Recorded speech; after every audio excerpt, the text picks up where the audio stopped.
I discovered my 7-year-old daughter Emma crying in her bedroom clutching an empty tablet box, while my 9-year-old niece Sarah smugly held the brand new educational tablet I had saved months to buy for Emma's birthday. When I confronted Sarah, she declared with shocking entitlement that Auntie says I can have whatever I want. My sister Janet, lounging on my couch, coldly confirmed this, adding that Emma has too much anyway. The betrayal cut deep, because this was my own family in my own home, stealing from my child. I realized this pattern of exploitation had to end today. Standing in Emma's doorway, watching my daughter's tears fall onto that empty box, something inside me shifted permanently. The tablet wasn't just another gadget. I had worked overtime for 3 months as a software engineer, skipping lunches, and putting aside every spare dollar to afford this specific learning device that Emma's teacher had recommended for struggling readers.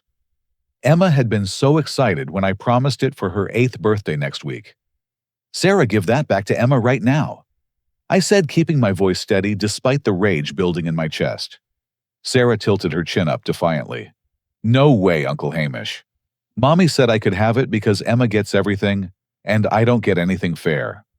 Janet didn't even look up from my television, where she was watching some reality show while eating from a bag of Emma's favorite crackers. "She's absolutely right, Hamish. Your kid has way too much stuff anyway. Sarah needs this more than Emma does." I walked slowly into the living room, my mind racing. "Janet, that tablet cost me $400. I bought it specifically for Emma's reading program." "So what?"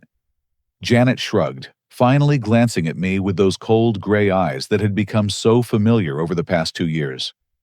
"You make good money. You can buy another one. Sarah's been wanting a tablet forever, and I can't afford fancy electronics on my salary." That's when the pieces started falling into place. I looked around my living room with fresh eyes and noticed things I had been unconsciously ignoring. My cordless drill was missing from the kitchen counter, where I had left it yesterday. The expensive coffee maker my late wife had given me for our anniversary was gone from its usual spot. Emma's art supplies, which had been neatly organized on the bookshelf, were nowhere to be seen. "Janet, where's my drill?" "Oh, I borrowed that from my apartment. The maintenance guy was useless, so I fixed my bathroom cabinet myself. You weren't using it anyway." "And my coffee maker?" "Sarah knocked over my old one last week. I figured you wouldn't mind if I took yours, since you probably drink too much caffeine anyway. It's better for your health." I felt something cold settle in my stomach. How long has this been going on? Janet finally stood up, brushing cracker crumbs off her jeans. "How long has what been going on? Looking out for family. Taking care of each other. You know, Hamish, ever since Linda died, you've become really selfish. She would be ashamed of how you've been hoarding all these nice things while your own sister struggles to make ends meet." The mention of my wife's name in that context made my hands clench into fists. Linda had died in a car accident 2 years ago, leaving me to raise Emma alone. Janet had swooped in immediately afterward, claiming she wanted to help with childcare and emotional support. What I realized now was that she had been systematically taking advantage of my grief and exhaustion. "You've been stealing from us," I said quietly. "I prefer to call it family sharing," Janet replied with a smirk. "Besides, you owe us. Do you have any idea how much money you've saved by using the lake house all these years? Mom and Dad left that property to both of us, but you've been acting like you own it completely." I stared at her in disbelief. "Janet, Mom and Dad left the lake house to me in their will. You got the house in Phoenix, remember? We settled all this with the lawyer 3 years ago. Details." She waved her hand dismissively. "The point is, family takes care of family. And right now, your family needs you to stop being so stingy with your resources." Sarah had been listening to this entire exchange while clutching Emma's tablet possessively. Now she chimed in, with the practiced tone of a child who had been coached. "Yeah, Uncle Hamish. Mommy says you have lots of money, but you don't like to share with poor people like us." I looked at my niece, really looked at her, and saw designer sneakers that cost more than I spent on Emma's shoes, a brand new smartphone in a sparkly case, and a designer backpack. Janet's definition of poor was clearly flexible. Sarah, give the tablet to Emma and go wait in the car. But Mom said I could have it, and I'm saying you can't. This is my house, and that's my daughter's birthday present. Janet stepped between us, her face flushing red. Don't you dare talk to my daughter that way. Sarah deserves nice things too, and frankly, Emma is spoiled enough already. Look at this place. She gestured around my modest 3-bedroom house. You have all this space, all these nice things, and what do we have? A cramped apartment and secondhand everything. You have your own place and your own life, I replied. What you don't have is the right to walk into my home and take whatever you want. Fine, Janet snapped. Be that way. But I'm telling you right now, Hamish, if you don't start being more generous with this family, you're going to find yourself very alone. I've already talked to Mom and the uncles about how selfish you've become since Linda died. They're not happy with your attitude. The threat hung in the air like smoke. I realized this wasn't just about a tablet or a few missing items. This was about control manipulation and a long-term pattern of exploitation that I had been too grieved and distracted to notice. Get out of my house, I said calmly. Excuse me. Take your daughter and leave, now. Janet's eyes widened with surprise. She clearly hadn't expected me to stand my ground. You're making a huge mistake, Hamish. This family sticks together, but only when everyone does their part. You can't just cut us off and expect everything to be fine. Watch me. I walked over to Sarah and gently but firmly took the tablet from her hands.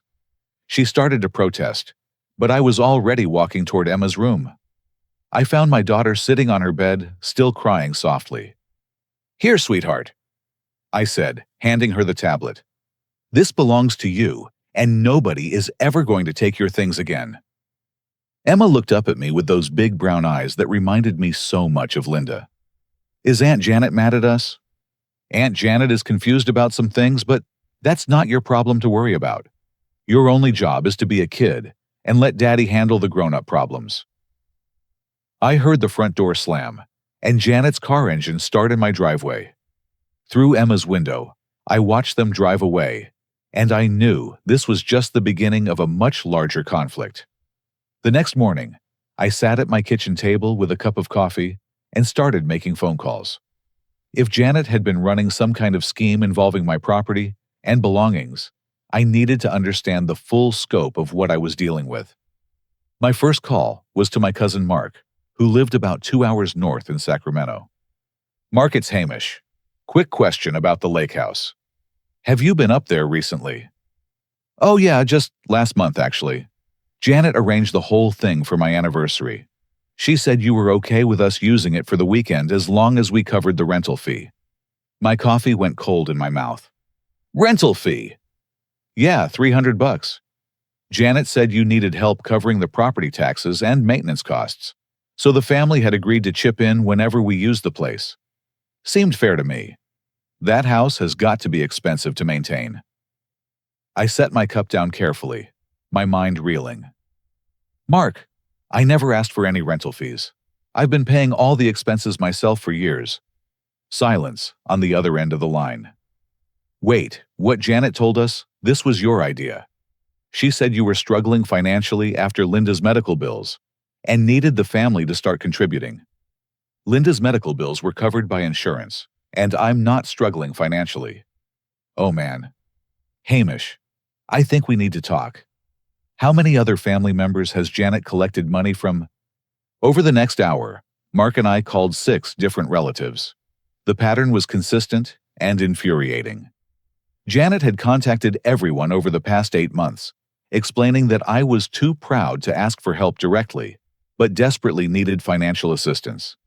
She had painted a picture of me as financially devastated, but too stubborn to accept charity. The solution she offered was for family members to pay usage fees when they wanted to visit the lake house. My Uncle Robert had paid $400 for a long weekend. My cousins Amy and David had each paid $250 for separate visits. Even my elderly Aunt Patricia had sent $300 after Janet told her I was behind on the mortgage. She's collected over $2,000 just from us, Mark said grimly. And she mentioned that other families from Linda's side had been using the place too. People I don't even know. That revelation sent me to my computer, where I logged into my security system account for the lake house. I had installed cameras 2 years ago after some break-ins in the area, but I rarely checked the footage unless there was a problem. Now I scrolled through weeks of recorded activity, and what I found made my stomach turn. Janet had been bringing strangers to my property almost every weekend. I watched footage of unfamiliar cars pulling into my driveway, families unloading vacation gear, children playing on my dock. According to the timestamps, some of these visits overlapped, meaning Janet was double booking weekends and collecting multiple payments for the same time periods. I called the local sheriff's office to ask about the break-ins that had prompted my security installation. Deputy Martinez remembered the case and had some interesting information.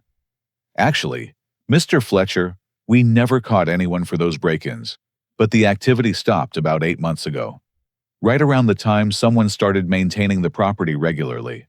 We figured you had hired a caretaker, or started spending more time up there yourself. Someone was maintaining the property. Oh yeah, there's been regular activity every weekend. Cleaning, lawn maintenance, that sort of thing. We assumed it was legitimate since whoever was doing it had keys and clearly knew their way around. I realized Janet had been presenting herself to these rental customers as the property manager complete with cleaning services and maintenance. She had turned my family's lake house into her personal vacation rental business, and she was probably charging premium rates for the authentic family property experience. That evening, after Emma was in bed, I sat down with a legal pad and started calculating. Based on my conversations with family members and the security footage timestamps, Janet had been operating this scam for at least 8 months. Conservative estimates suggested she had collected well over $8,000, possibly more, if she had been advertising the property online or through other channels. But the money wasn't even the worst part. The worst part was realizing how she had been manipulating Emma during all those family visits. I called Emma into the living room and sat her down on the couch beside me. Sweet Pea, I need to ask you some questions about Aunt Janet, and I need you to be completely honest with me. Emma nodded solemnly, sensing the seriousness in my voice. Has Aunt Janet ever said anything to you about Daddy being mean to the family? Emma's face scrunched up in concentration. She said you don't like to share your toys with other people. And she said that's why Mommy got sick, because you made her sad by being greedy. The room went completely silent, except for the ticking of the wall clock. I felt something break inside my chest, something that might never heal properly. Emma, Mommy didn't get sick because of anything Daddy did. Mommy got hurt in a car accident, remember? It wasn't anyone's fault. But Aunt Janet said, if you had bought Mommy a safer car, instead of keeping all your money for yourself, she wouldn't have died. I pulled Emma into my arms and held her tight, partly to comfort her and partly to hide the tears that were starting to fall. Janet hadn't just been stealing my belongings and my property. She had been poisoning my daughter's mind, planting seeds of guilt and confusion that could damage Emma's relationship with me for years. Daddy loved Mommy more than anything in the whole world, and Mommy loved both of us. Sometimes bad things happen that nobody can prevent, but they're never caused by not having enough money or toys.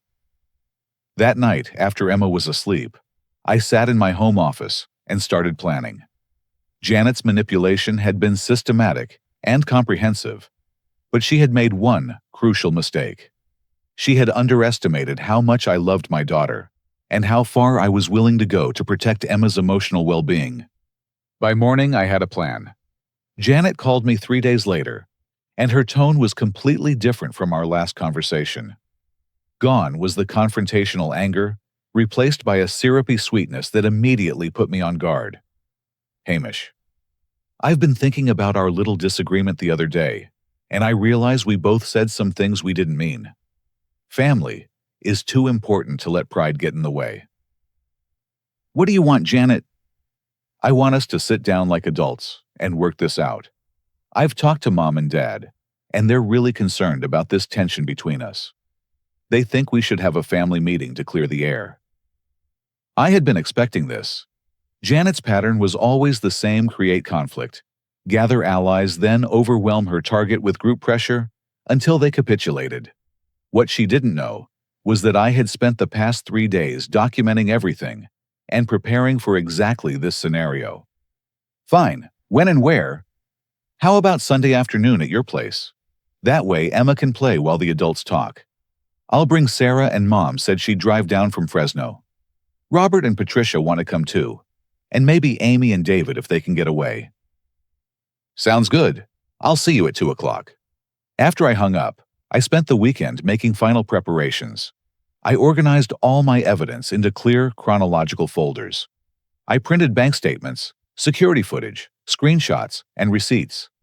I even set up a small recording device in my living room, which was legal in California, as long as one party to the conversation consented. Sunday morning, I took Emma to my neighbor's house.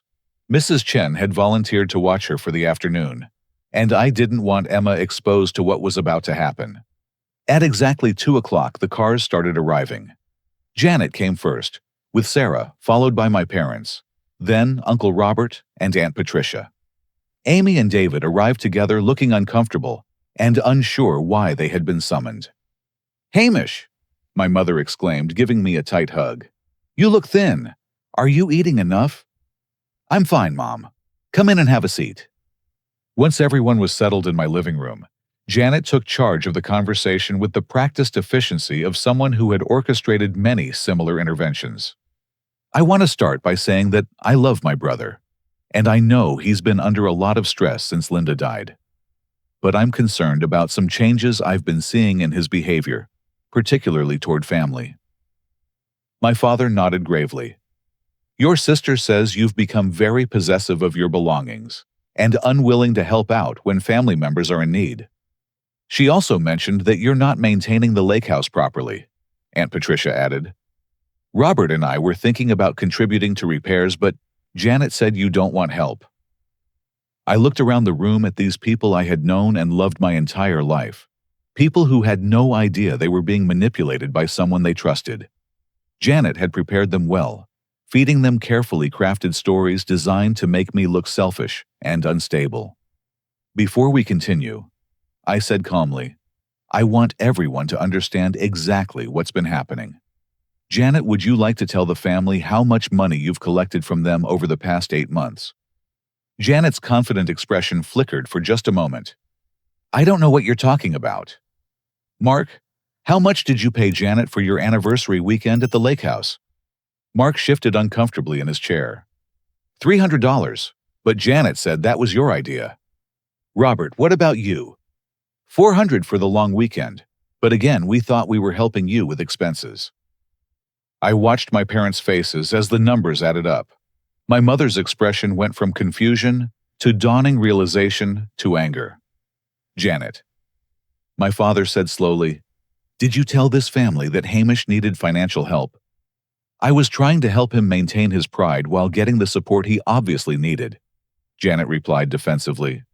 "He's too stubborn to ask for help directly." "Except I never needed help," I said, pulling out my first folder. "Here are my bank statements for the past year. My mortgage is current, my bills are paid, and Emma's college fund is growing steadily. I've never struggled financially, and I've never asked anyone to pay fees for using family property." I distributed copies of the bank statements around the room, watching as my relatives absorbed the evidence.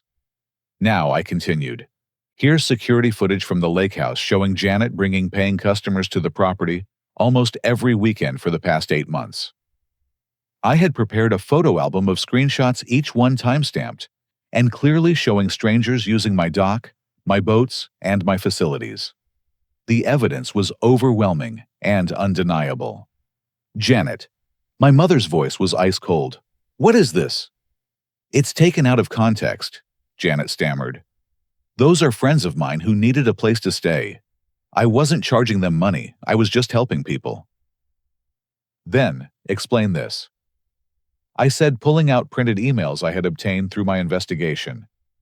"These are correspondence between you and vacation rental websites, advertising my property as Charming Family Lake House.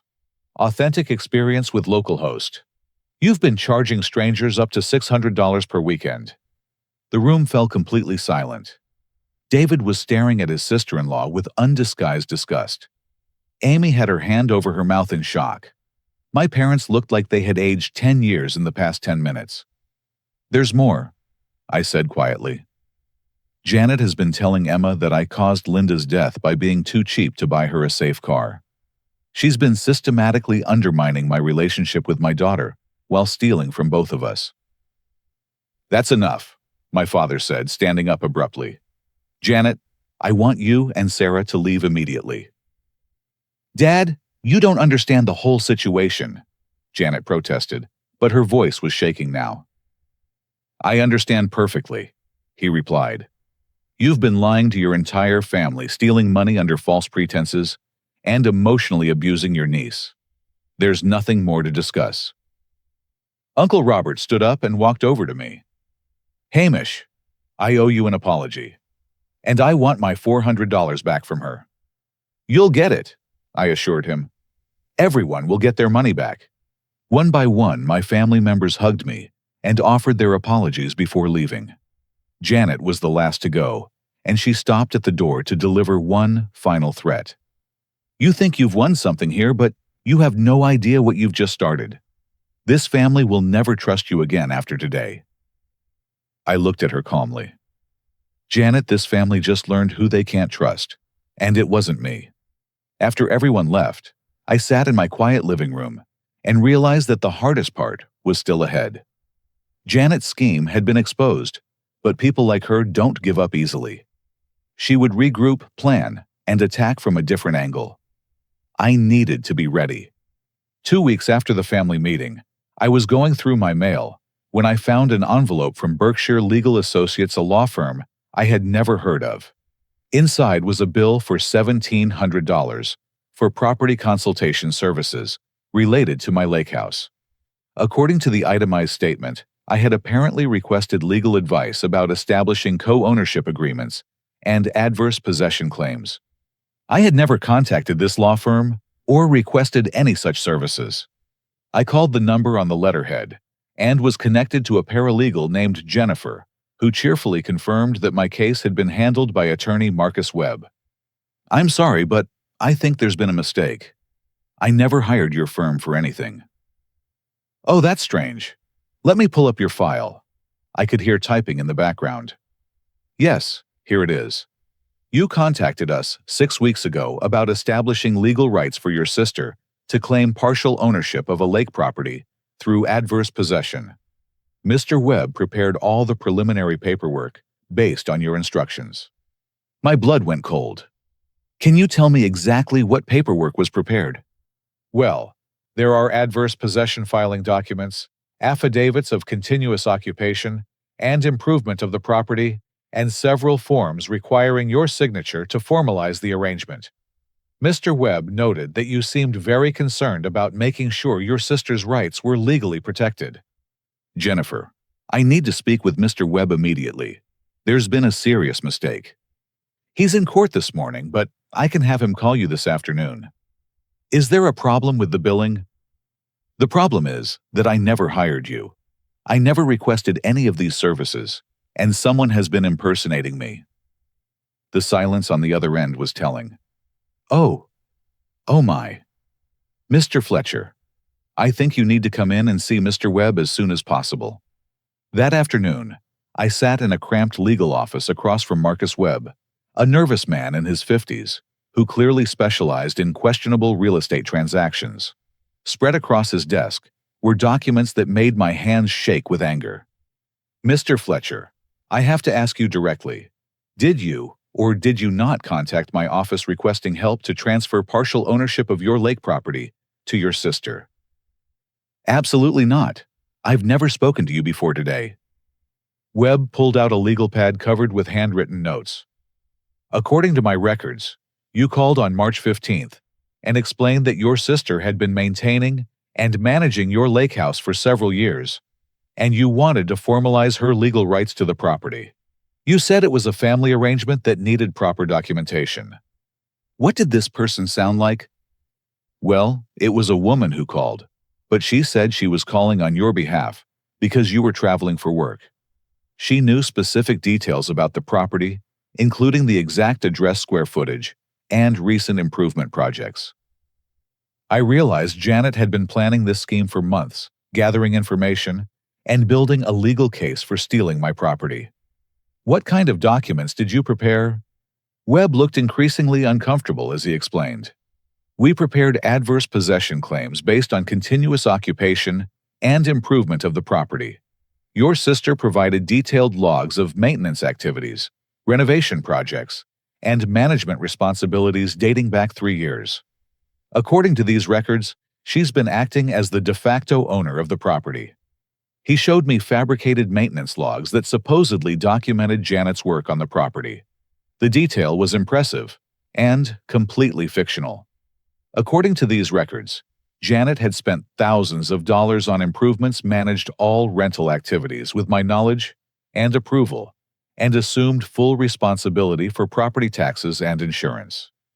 The most concerning part, Webb continued, is that we received signed documentation authorizing these filings.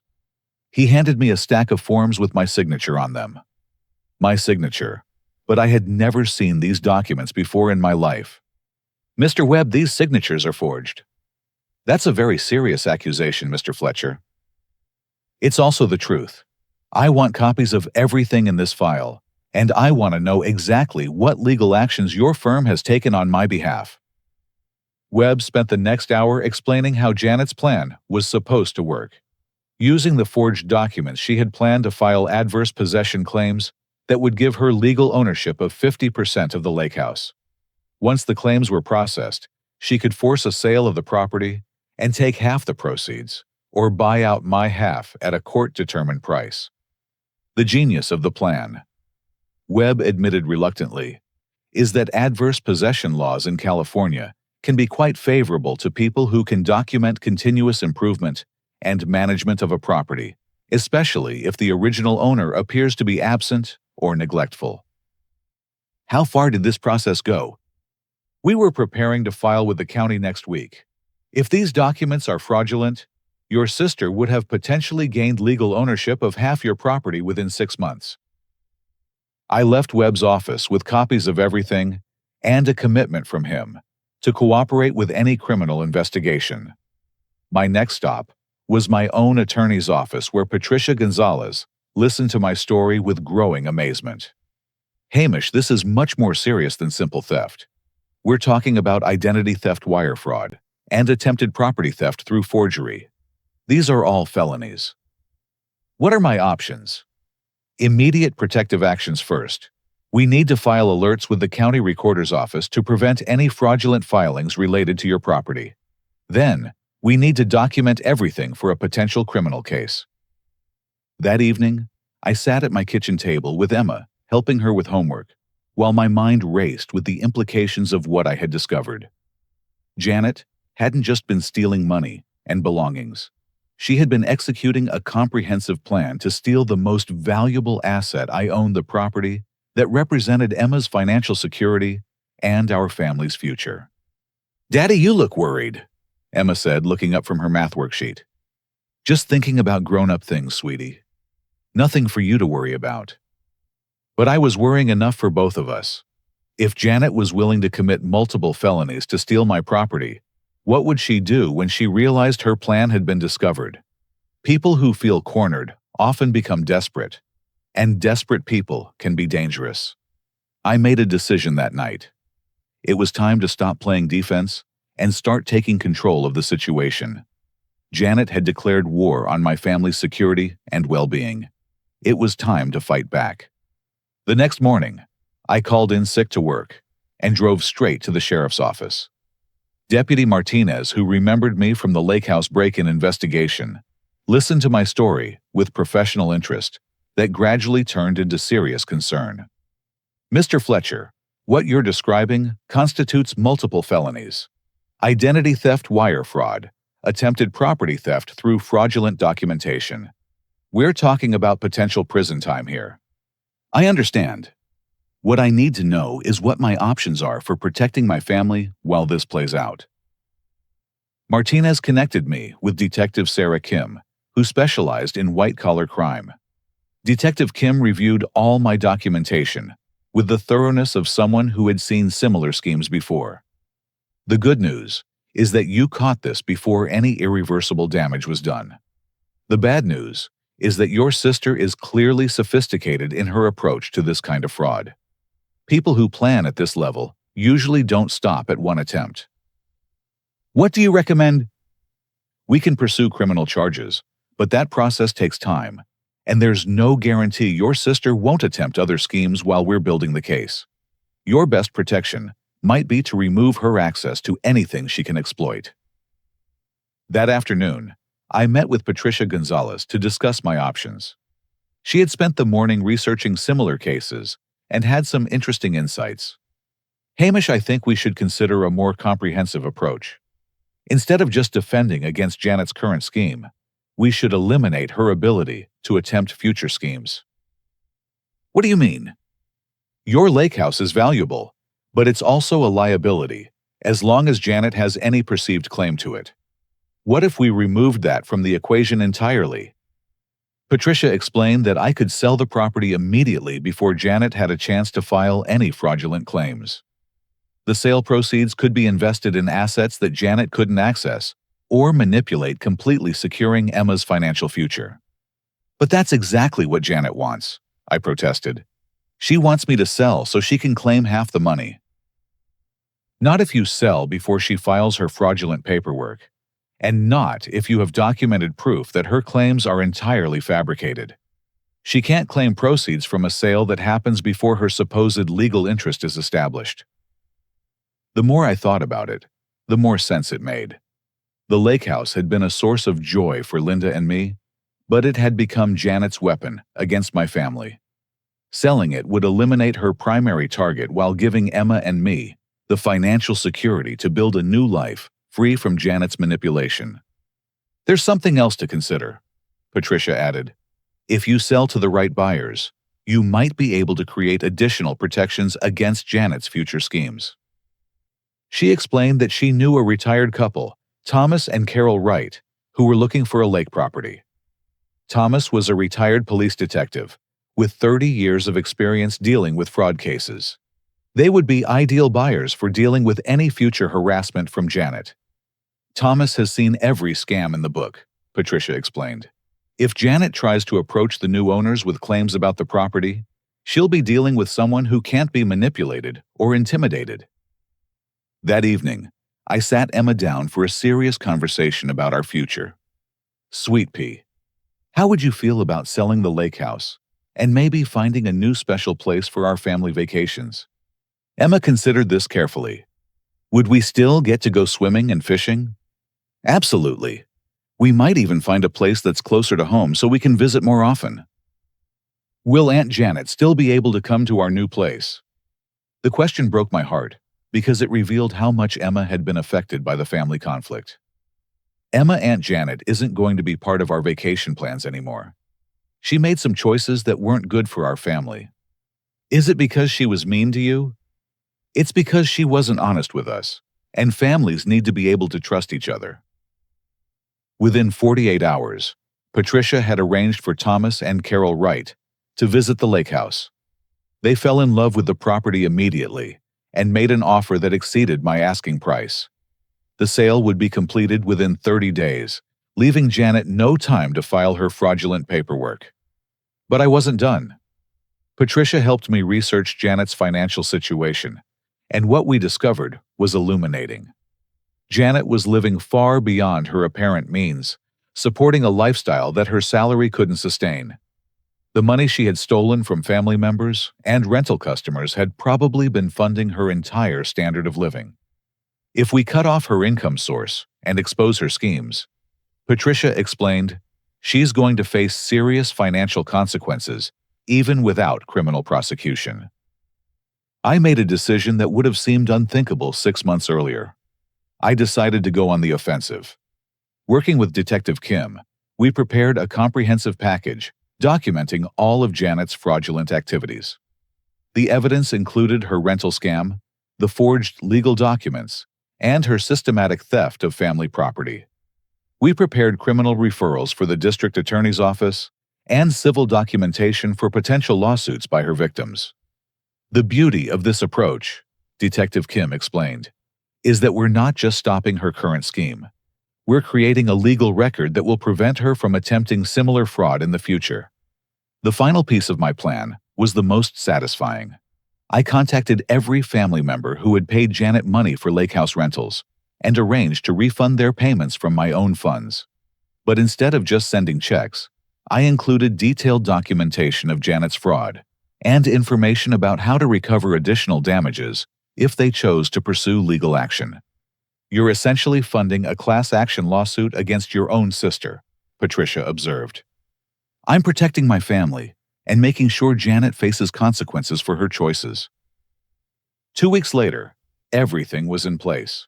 The lake house sale was scheduled to close in 3 days. Criminal referrals had been submitted to the district attorney. Civil litigation was being prepared by multiple family members, and Janet had no idea what was coming. It was time for the final confrontation. The closing on the lake house was scheduled for Thursday morning, but I had arranged for Thomas and Carol Wright to take possession of the keys on Wednesday evening so they could begin moving their belongings. I wanted to be there to facilitate the transition and to make sure everything went smoothly. What I didn't expect was to find Janet's car already in the driveway when I arrived at 5 o'clock. Thomas and Carol were waiting in their truck, looking uncertain about the situation. Thomas rolled down his window as I approached. "There's a woman here who claims she has rights to the property. She's been pretty aggressive about it." I looked toward the house and saw Janet standing on the front porch with her hands on her hips, clearly prepared for a confrontation. Behind her, a U-Haul truck was parked at an angle that blocked access to the garage. "That's my sister," I explained.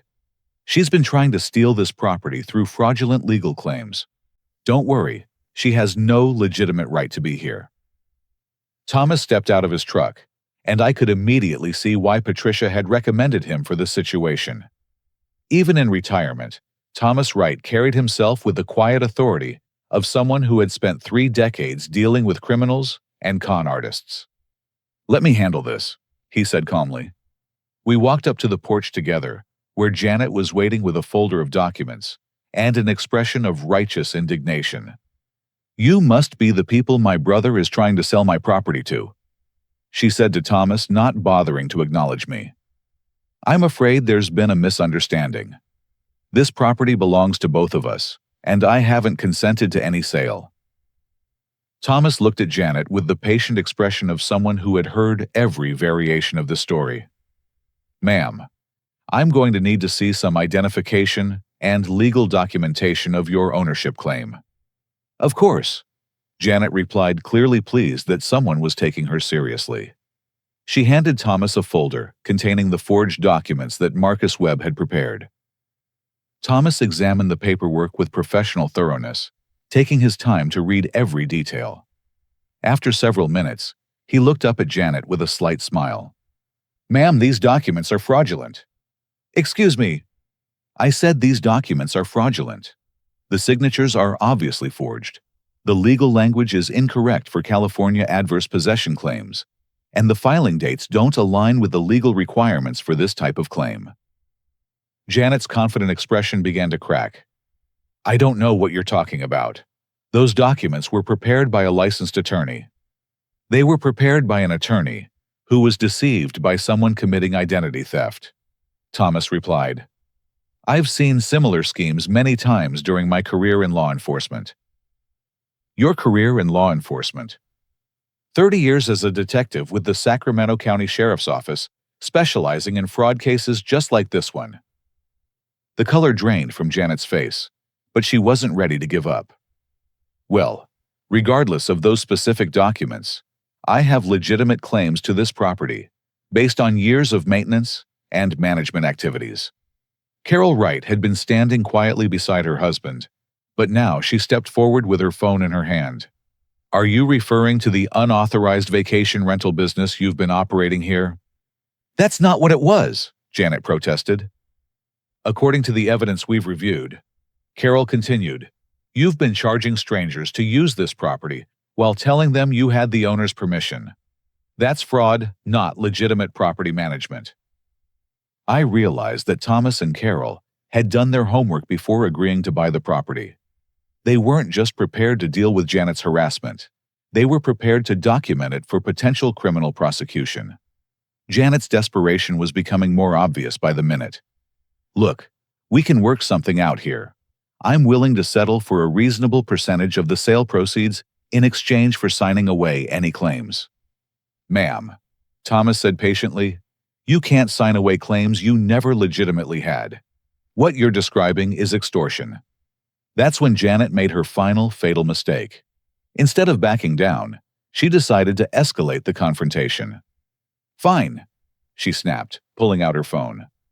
I'm calling my lawyer right now, and we're going to file an injunction to stop this sale. You people have no idea who you're dealing with. Thomas and Carol exchanged a look that spoke volumes about their shared experience dealing with desperate criminals. Ma'am, Thomas said, I'm going to need you to step off the property now. This sale is legitimate, and your presence here constitutes trespassing.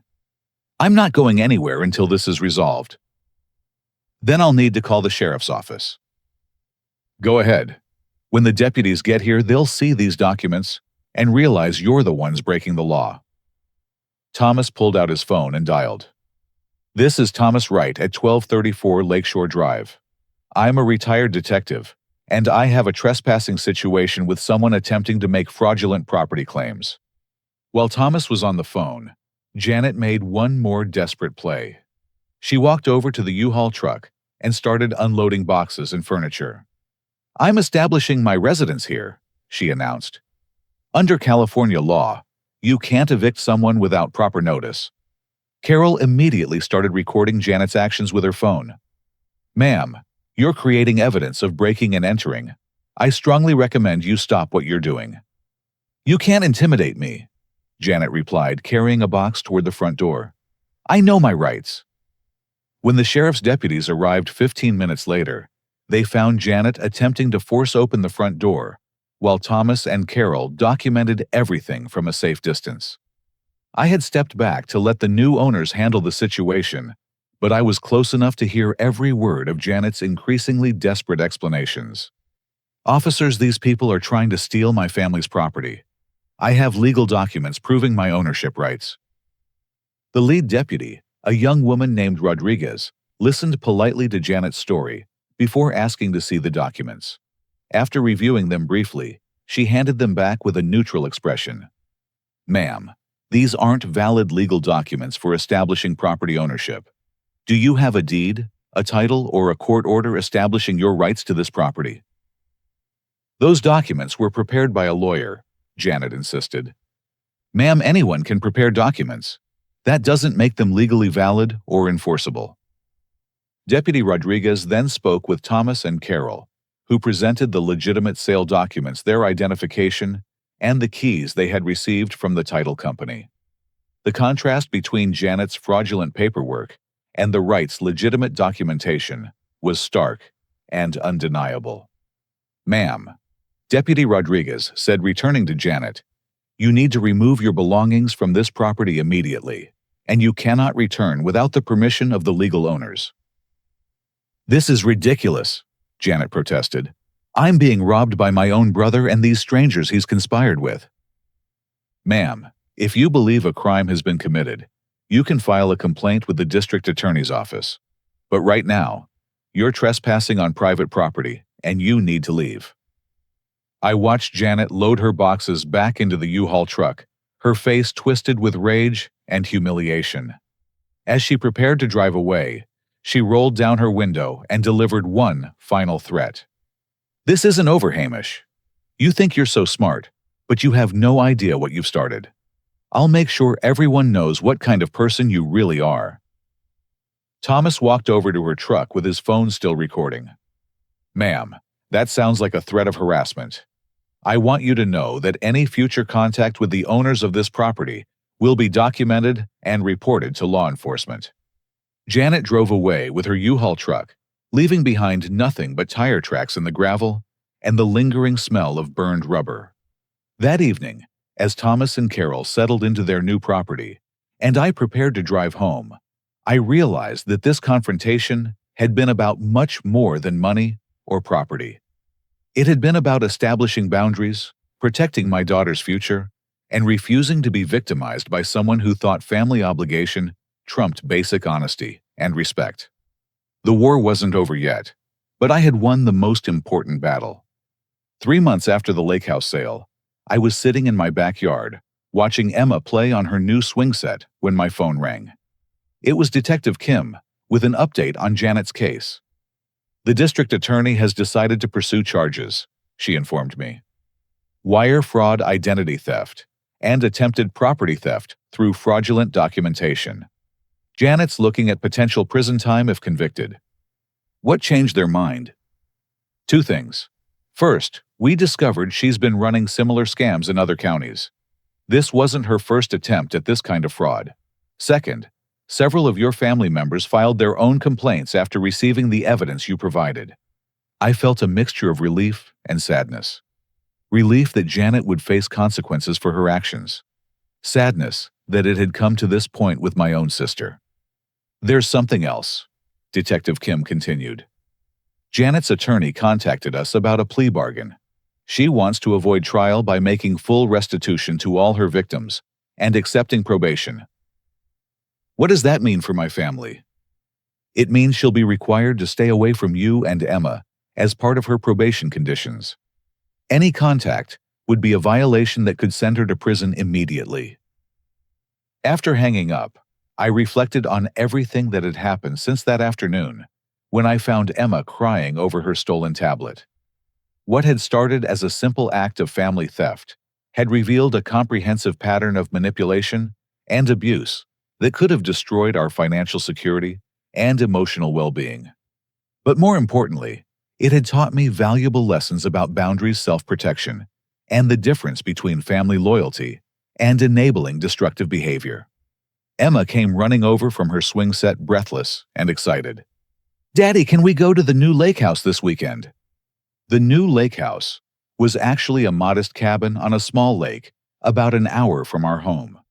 It was much smaller than the property I had sold, but it was entirely ours, free from any complicated history or family drama. "Absolutely, Sweet Pea. Do you want to invite any of your friends?" "Can I invite Cousin Amy's kids? They were really nice when they came for dinner last week." Over the past 3 months, several family members had made efforts to rebuild relationships with Emma and me. Uncle Robert had become a regular visitor, often bringing tools and helping with projects around the house. Amy and David made sure their children spent time with Emma, giving her the positive cousin relationships that Janet's behavior had temporarily disrupted. My parents had struggled the most with accepting Janet's behavior, but they had ultimately chosen to support Emma and me while maintaining minimal contact with Janet. It wasn't an easy balance for them, but they understood the importance of protecting their granddaughter from further manipulation. "You know what I realized, Emma?" I said, settling into the chair beside her swing. "What, Daddy?"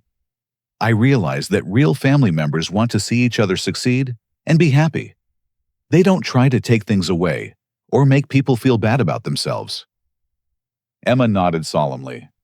"Like how Mommy always wanted us to be happy, even when she was sick." "Exactly like that. And like how Uncle Robert helped us build your swing set even though nobody asked him to. And like how Aunt Amy always brings me books because she knows I like reading." "That's right. Those are the kinds of family members we want to spend time with." That evening, after Emma was in bed, I sat in my home office paying bills and planning for our weekend trip. On my desk was a letter from the Wright family, thanking me for selling them the lake house and updating me on some improvements they were making to the property. Thomas had written a postscript that made me smile. "No sign of your sister since the closing. The security cameras you installed are working perfectly, and Carol says the neighbors have commented on how much quieter things are now. Thank you for selling us a peaceful retirement home." I had also received updates from several family members about their experiences with Janet's plea bargain process. She had been required to pay full restitution to everyone she had defrauded, which amounted to over $12,000. The financial impact had apparently been devastating for her, forcing her to sell her car and move to a smaller apartment. But perhaps most importantly, the legal proceedings had created a permanent record of her fraudulent behavior. Any future attempts at similar schemes would be met with immediate criminal prosecution and enhanced penalties for repeat offenses. As I prepared for bed that night, I thought about the lesson I would share with Emma when she was older and better able to understand the complexities of family relationships. I would tell her that love without boundaries isn't really love at all. It's enabling, and it ultimately harms everyone involved. I would explain that protecting the people you care about sometimes requires making difficult decisions that feel harsh in the moment, but create safety and stability in the long run.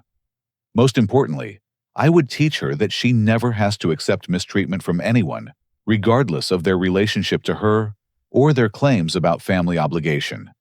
Her worth and dignity are not negotiable, and anyone who tries to convince her otherwise is not acting in her best interests. The tablet incident had been a wake-up call that saved us from years of continued abuse and manipulation. By standing up to Janet's initial theft, I had uncovered a comprehensive scheme that could have cost us our home, our financial security, and our family relationships. But the real victory wasn't in stopping Janet's schemes or protecting our assets. The real victory was in teaching Emma through my actions that she deserves to be treated with respect and kindness, and that the people who truly love her will never try to take advantage of her generosity or manipulate her emotions. 6 months later, Emma and I were hosting a barbecue in our backyard for the family members who had supported us through the crisis. Uncle Robert was teaching Emma how to grill hamburgers, while Amy helped me set up the picnic table. My parents were playing catch with David's children, and everyone was laughing and enjoying themselves. "Dad," Emma said, walking over with a perfectly grilled hamburger, "this feels like what family should be like." "What do you mean, sweetie?" "Everyone's happy, and nobody's trying to take anybody else's stuff, and everyone's helping make the party fun." I looked around at our modest backyard, filled with people who genuinely cared about each other's well-being, and I realized Emma had perfectly captured the lesson we had both learned. Real family doesn't take. Real family gives, shares, supports, and protects. Real family builds each other up rather than tearing each other down. And when someone calling themselves family behaves differently, it's not only acceptable to protect yourself, it's necessary. That night, after everyone had gone home and Emma was asleep, I sat on my back porch, thinking about the journey we had traveled. From that painful afternoon when Janet stole Emma's tablet to this peaceful evening, surrounded by people who genuinely loved us, we had learned to distinguish between healthy family relationships and toxic manipulation disguised as family obligation. I had no regrets about the choices I had made. Protecting Emma's emotional and financial security had been worth every difficult conversation, every legal expense, and every moment of family drama. She was growing up confident, secure, and surrounded by people who respected her boundaries and celebrated her achievements. The tablet that started it all was still Emma's most treasured possession, not because of its monetary value, but because it represented the day her father stood up for her, right to be treated with respect and dignity. Now I want to hear from you. Have you ever had to make difficult decisions to protect your family from manipulation by people you trusted? How do you teach children about healthy boundaries while maintaining family relationships? Share your thoughts in the comments below, and if this story resonated with you, please like this video to help others find it. Subscribe for more stories about standing up for what's right, even when it's difficult, and share this with anyone who might need to hear about the importance of protecting family boundaries. Thank you for listening, and remember that protecting the people you love sometimes requires courage, but it's always worth it in the end.